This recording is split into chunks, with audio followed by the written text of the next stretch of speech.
Gibbs, and welcome to Oral Gibbs Live. And with me this evening, I have, for the new year, the young president of Friends St. Martin, President Daniel Gibbs. How are you doing, sir? Hello, good evening. I'm fine, pretty fine, thank you, and Happy New Year to you, Oral. Happy New Year to you, all the best to you and your family for this new year. Thank you, and also I take the occasion to wish a Happy New Year to the entire island, French and Dutch. Also those who are listening or viewing abroad. I wish you all happy, healthy, and prosper New Year.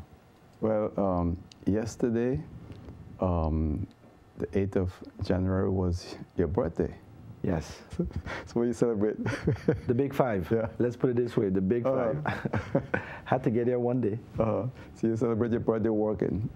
Well, I took the day off, but I still end up going to the office in the morning. And actually, I didn't organize anything. And it was a nice birthday because my wife organized a surprise birthday party, which I wasn't expecting at all. But again, those are the best ones. You like surprises? Well, I promised her that no one can catch me. The last time they catch me for my birthday as a surprise birthday was in '96. And before I left France to come back to St. Martin. And I said, this is not going to happen again.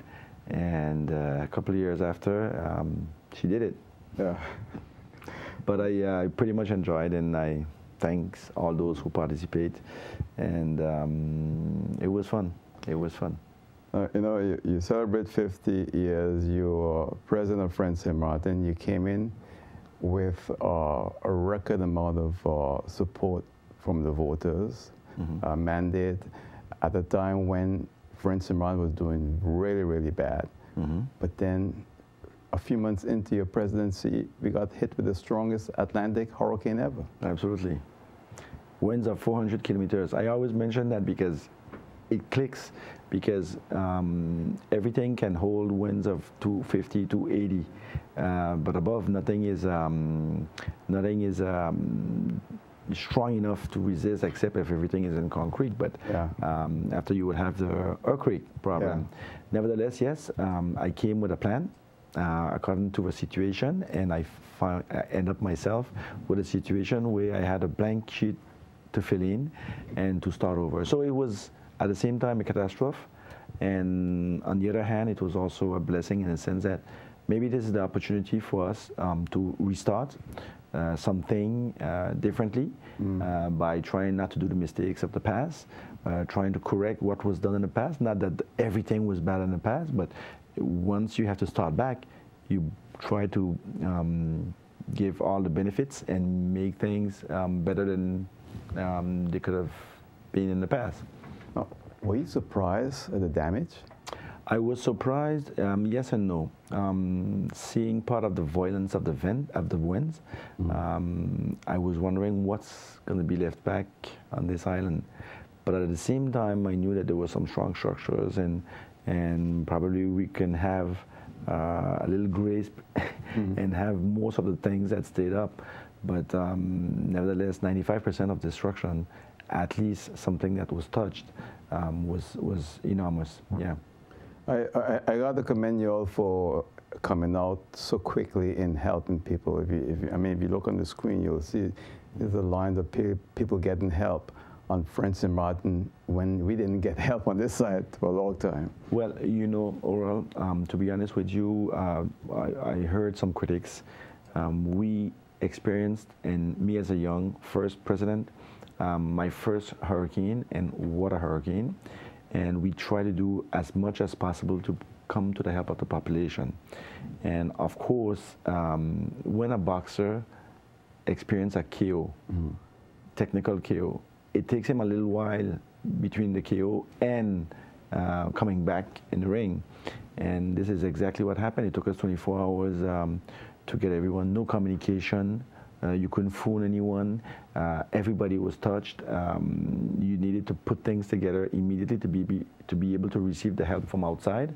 And all those things have been done as quick as possible. 2 days after we were receiving the first flights, Grand Cross Airport, the port was reopened also. So once we got to manage to bring in help, we started the distribution to the population, and we tried to open all areas that was blocked. You know that there was trash, garbage, there was trees, cars turnover, I mean, all over the area. So we needed to put a plan in place to start putting all these things away so that we can be able to afford to get to that part of the population that was in need of help. So now, but of course, it's never enough. Yeah. It is never enough. I mean, even on our level, we thought that we did the maximum at the time. We know that next time, with the experience of this time, we can do things differently to be more efficient in our action.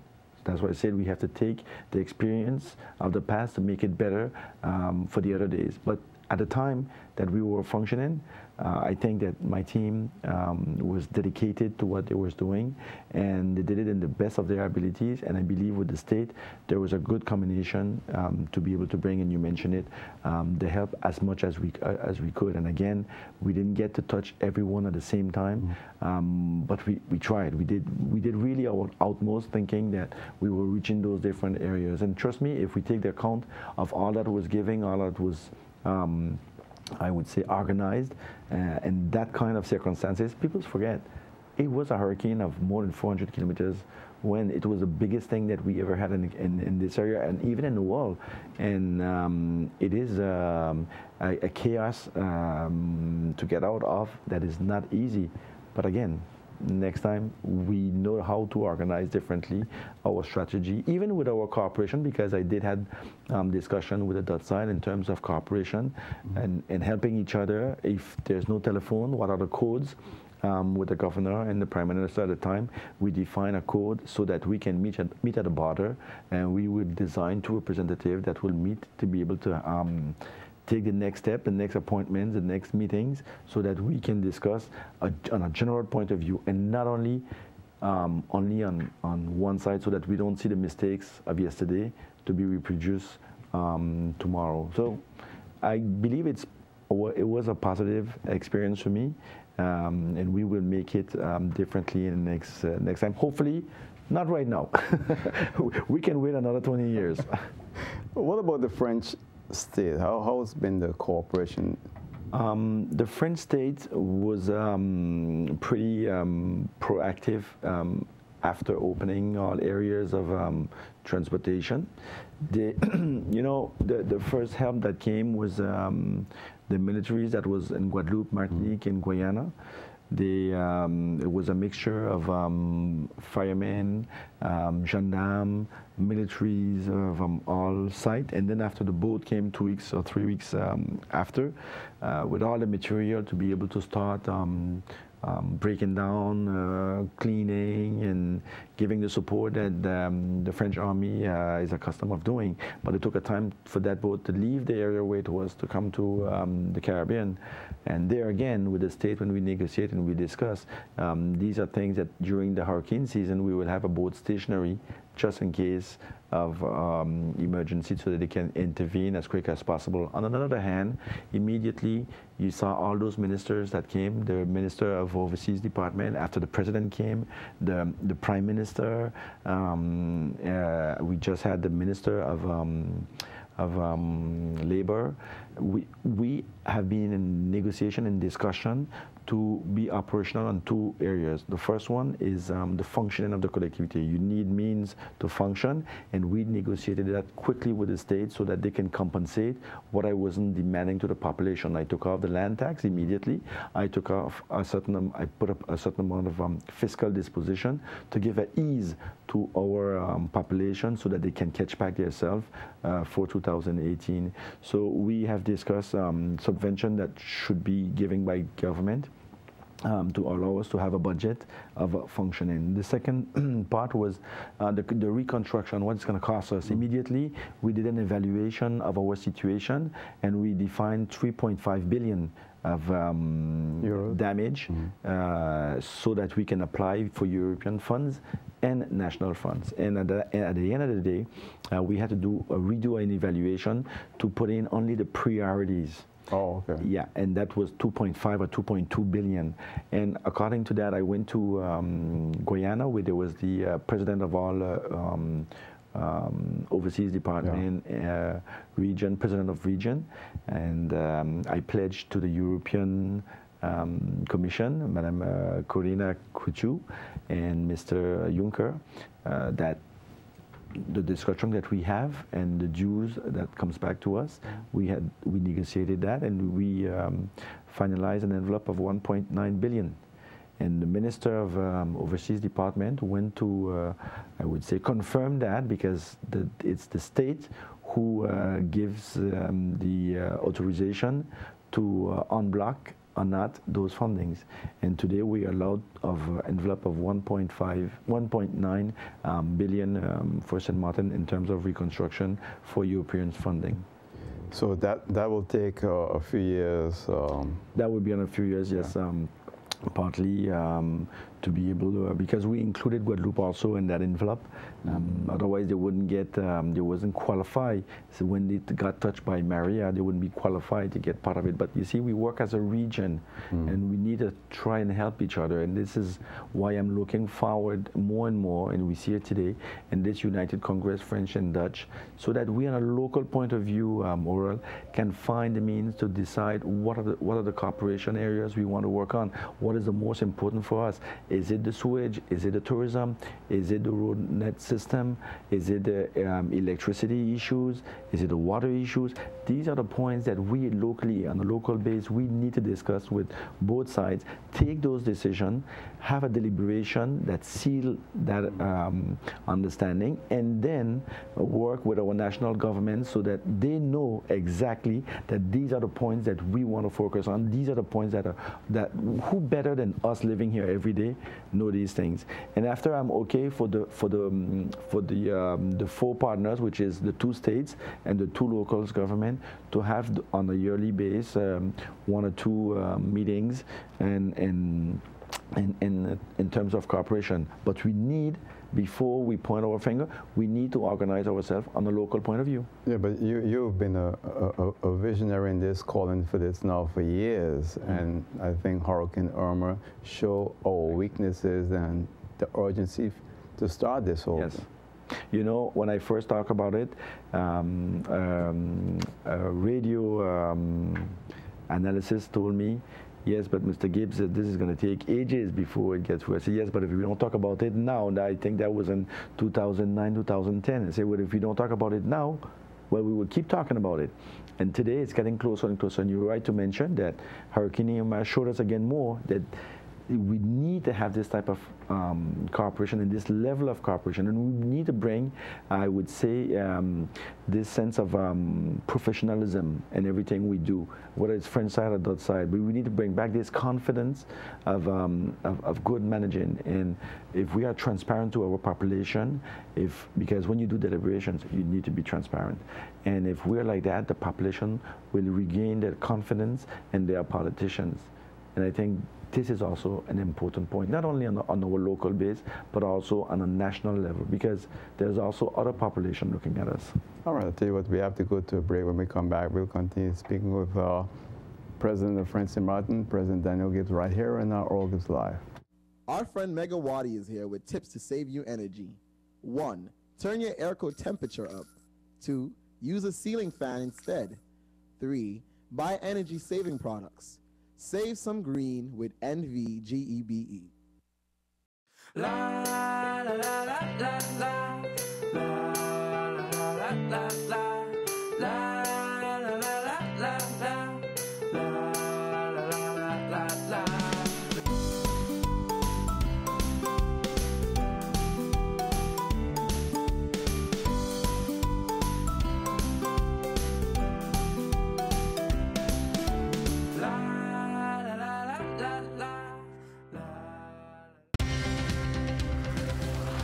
At SXM, we're taking travel and tourism to new heights. Here we boast spacious check-in areas, 10 passport control points, comfortable departure lounges, and an exciting new airport mall. Finally, there's an airport in the Caribbean that takes your travel plans as seriously as you do. Princess Juliana International Airport. You're watching Oral Gibbs Live, and my guest this evening is President of Friends St. Martin, President Daniel Gibbs, and he's my guest there, speaking with him on this special edition of Oral Gibbs Live. What are your priority areas? Because, and there's so many, but you can't tackle everything one time. But there are certain areas we can work at the same time. You see, in terms of government responsibility, we have the schools. And this is one of the focus that we have, because the President of the Republic, the French Republic, wanted us to reopen school as quick as possible. Education is under their competencies, but once they put them in the school buildings and functioning is my responsibility as president of the collectivity. So one of the things that I said is that I need to have those schools back in order as quick as possible. It's not easy. It's easier to take the decision to say, okay, we will put back the kids to school and we will do different shift. That's the state decision. That's the education department. But the complication now is to do the work to make these things function, to have a building with electricity, with water, with proper, I would say, proper functioning, and that takes a little bit more time, and the frustration of the population, and sometimes the education teachers and parents are frustrated, but it is just like the other area of the island. So it takes a little while. You don't build in 2 weeks. So there are areas that we need to rebuild. We know for sure there's certain school that we have to take down, and we need to work on that reconstruction. So that's one of the priority. First, we fix a little bit to make it practical, but for the next season, we need we need to have those schools in shape 100%. So now we're 4 months, just a little 4 months after Irma. All the children are back to school? Practically, yes, because some will come back. Some went abroad, not to last 1 year, and will probably come back. So you see, we lost practically half of our students, but this Christmas we need to do a recount, because some came back for Christmas. So we need to know exactly what is the proportion of those kids that come back. Some were at the end of the terms before they go to what we call university, and maybe they will not come back. Those who were 2 years before leaving, the fact that they left, they might continue everything in France, for those who are over there.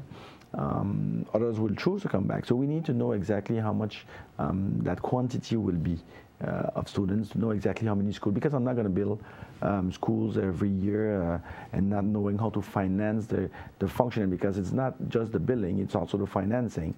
So we need to have quality, yes, but we need to be sure that we will have a quota for our population, and according to the figures that will be given to us from the educational field, which is responsible by state, we need to have that figure so that we know exactly how many schools we need, and there will not be one more. Okay. I know nothing. Then after you still have, when you come out of the public functioning, you always have the private areas in which you want to do development. You have your airport, you have your port.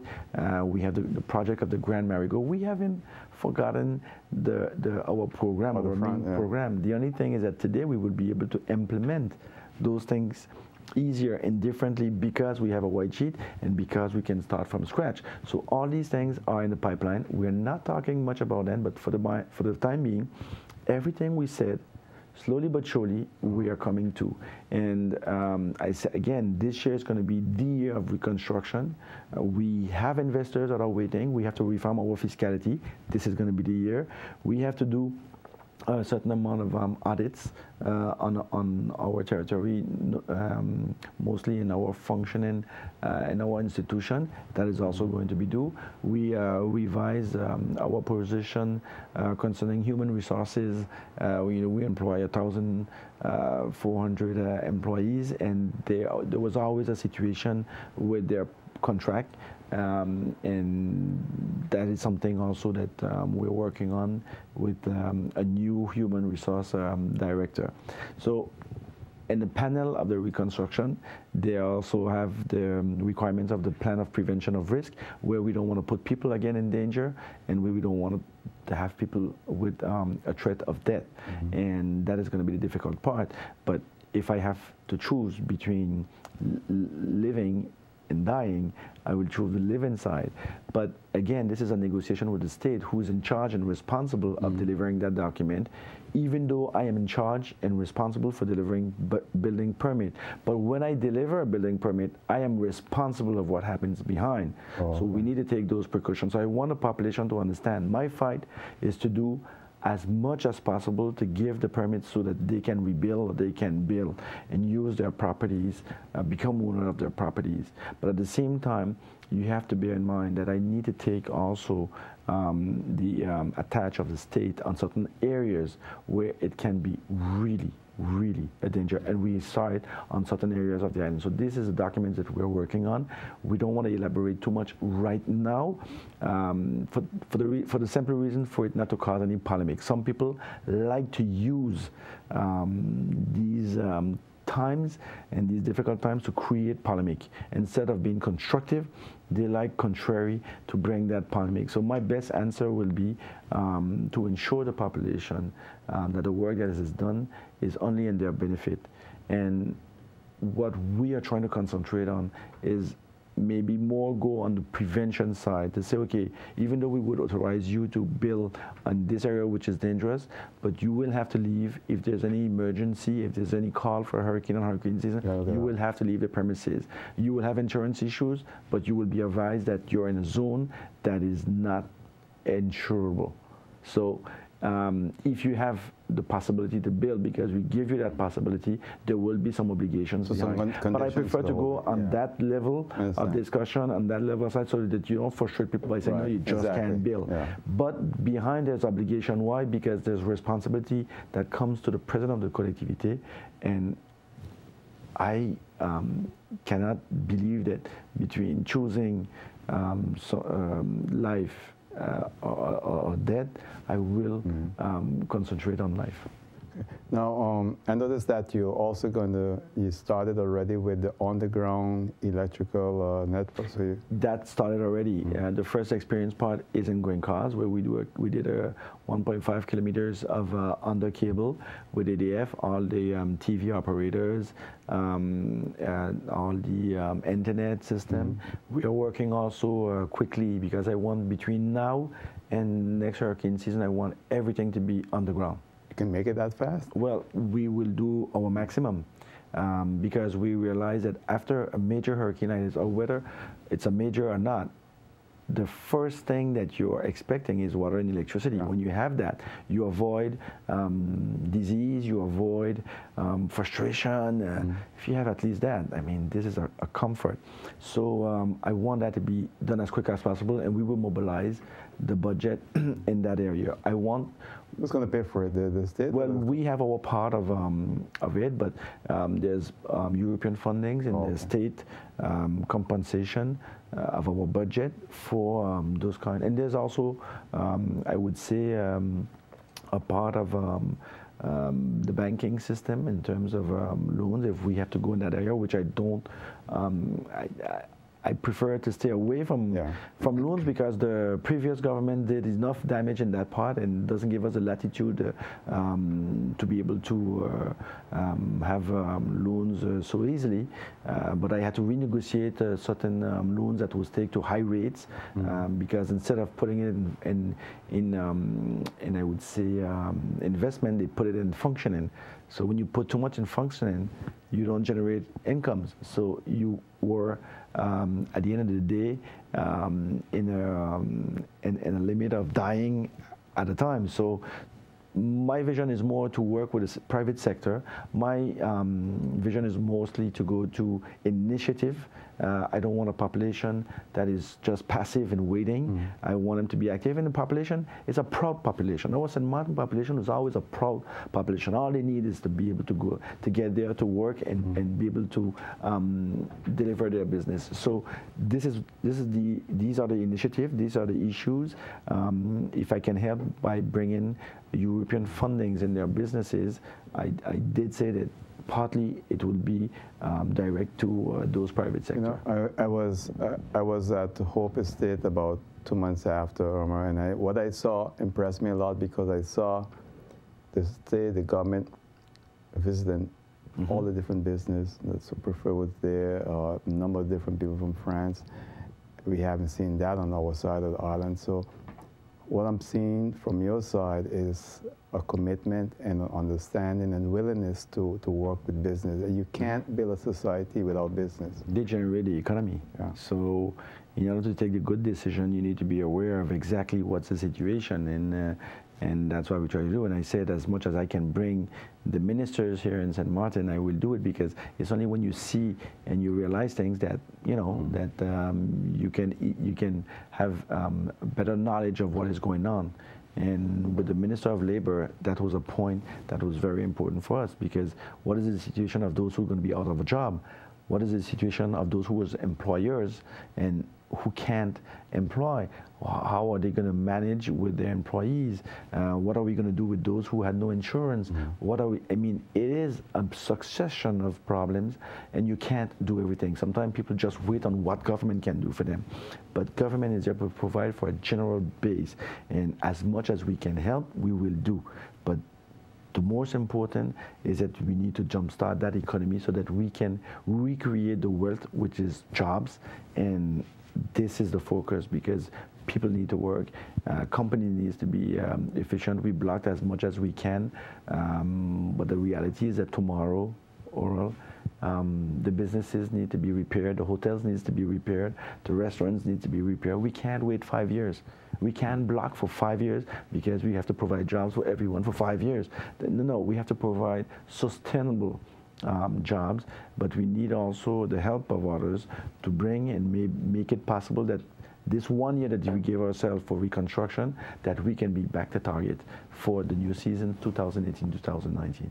So are you optimistic? Very optimistic. I think that I have a young team also with me. They're very much pro on everything they do. They give everything they have. They give their heart. I have collectivity workers who are, for most of them, they have the energy to do things. They are remotivated, and I can feel it. I try to talk to them as much as possible by meeting each one of my sections on a regular basis.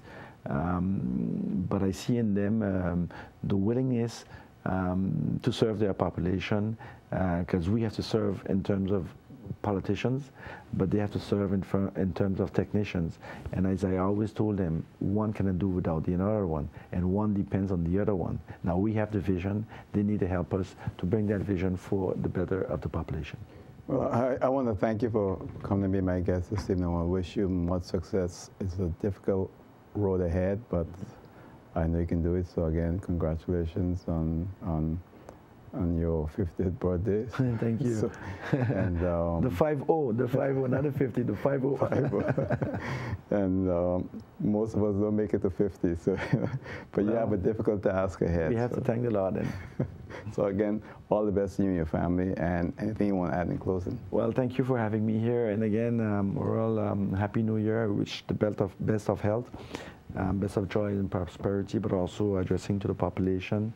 I know it's going to be some difficult times this year. I know whether on the Dutch side or on the French side, I know things won't be always easy, but trust that we are doing our maximum to make things possible, to have things functioning like they used to, and make our lives easier each day that will be passing. So I know it's easy to talk, I know it's easy to say, but the heart is there, the willingness is here, and myself and my team, and I can talk only on what we have, will be in action to make 2018 a bright, strong St. Martin and prosperous St. Martin.